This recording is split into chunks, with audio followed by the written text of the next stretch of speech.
To this point in their book, the authors of How Learning Works have addressed how prior knowledge, the way knowledge is organized, motivation, and mastery development impact learning.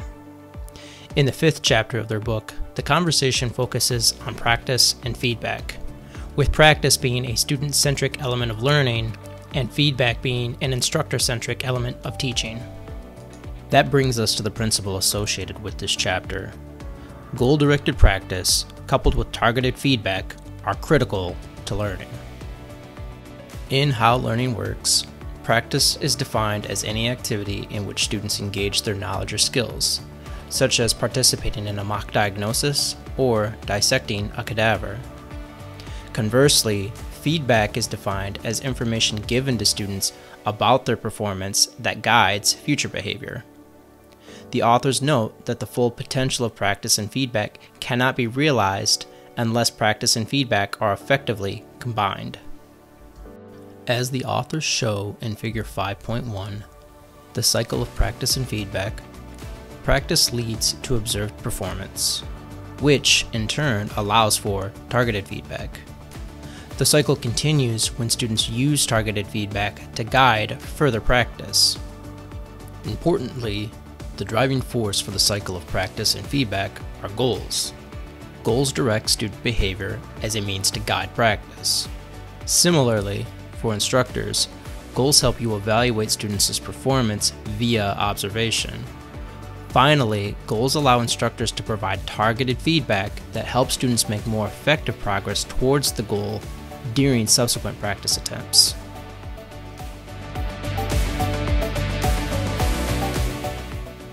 Research has shown that learning and performance are best fostered when students engage in practice that focuses on a specific goal or criterion for performance, targets an appropriate level of challenge relative to the student's current performance, and is of sufficient quantity and frequency to meet the performance criteria.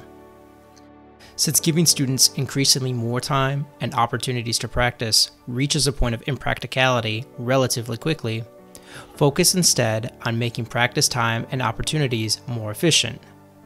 You can do this by focusing students' efforts on what they need to learn, as opposed to what they already know or may be comfortable doing, and set goals for performance at a reasonable and productive level of challenge. Anything that is too easy or too difficult will have diminishing value.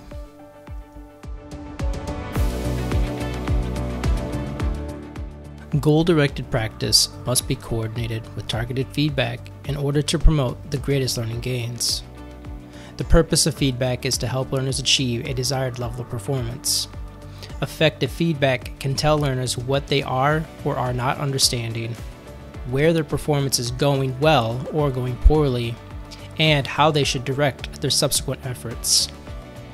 Research points to 2 main features of feedback that help make students' learning more effective and efficient, those being content and timing.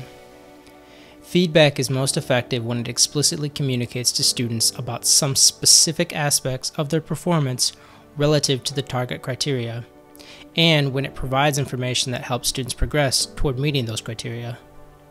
Similarly, just as the content of feedback is important, so too is the timing of feedback. Timing involves both how soon feedback is provided and how frequently feedback is provided. Generally, earlier and frequent feedback is preferred. Consider yours and your students' goals and tailor your feedback in a manner that best supports those learning goals. To conclude their chapter, the authors of How Learning Works provide several strategies aimed at improving goal-directed practice and targeted feedback.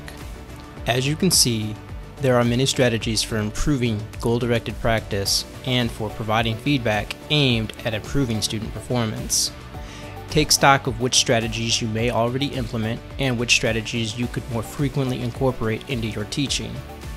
Challenge yourself to incorporate at least one new strategy from each list into your teaching over the next term and assess how well or not that strategy worked for you and your students.